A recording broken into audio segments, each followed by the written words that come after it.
for only 2 hours a day. We have a problem and the government is it.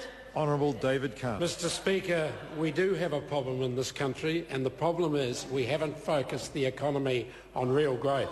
And I would have hoped that when Phil Goff returned from his lengthy Greek holiday, he may have taken some time while he was lying on the beach in the Greek Isles to think about the economy he was visiting, the Greek economy. Because, Mr Speaker, that is an economy that is in desperate trouble and threatening to send the rest of Europe into continuing recession. And the reason it's got into trouble is it forgot about the importance of a growth economy. And, Mr Speaker, as we came into government at the end of 2008, the New Zealand economy was out of balance. What is not well recognised is that the tradable sector of the New Zealand economy had actually gone into recession in late 2004, masked completely because the then Labor government concentrated on growth in one area and one area only.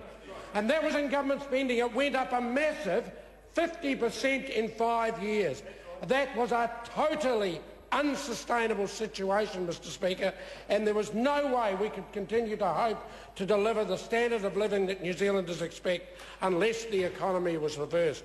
So, Mr Speaker, this government does have a very simple growth plan. It has 6 simple steps, which by the time we spend time devoted to all of those 6 steps, we can turn this economy around.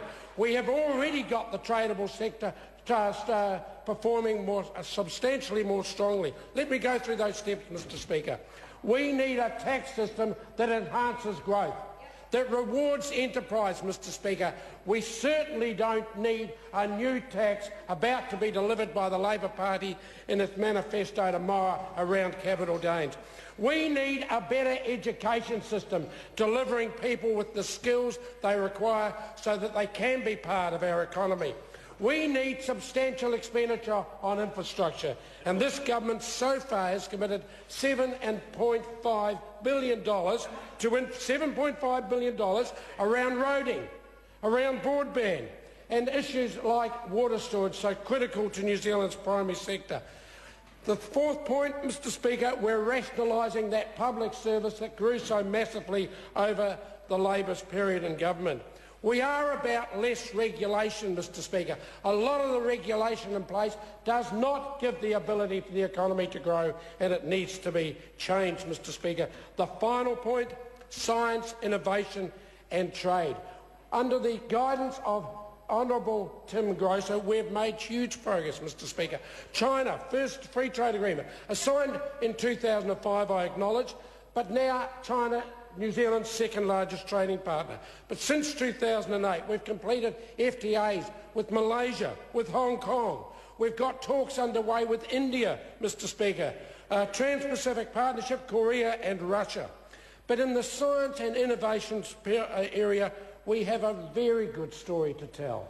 The Primary Growth Partnership. We now have $477 million worth of research specifically devoted to our primary sector underway. That is the largest spend of its type ever in the history of New Zealand, and it is criticised by only one faction in New Zealand, the New Zealand Labor Party. Mr Speaker, one of the reasons the economy is going well is because farming's performing well. And I just want to note what the Labor Party proposes to do if it gets a chance to attack the farming sector. Because we know they're hobbit haters, but many New Zealanders didn't realise how much they hate the farming sector. We've got Stuart Nash there, who ran the story on the front page of the Dominion. The farmers didn't pay enough tax.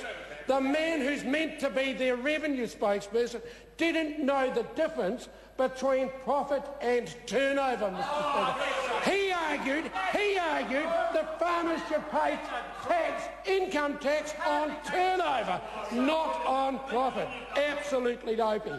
And then we have Mr Goff coming out saying, let's slug the ETS into the farmers in 2013. They desperately need $800 million, so they see a target, will gouge it from the farmers, costing every genuine sheep, beef and dairy farmer in this country $33,000.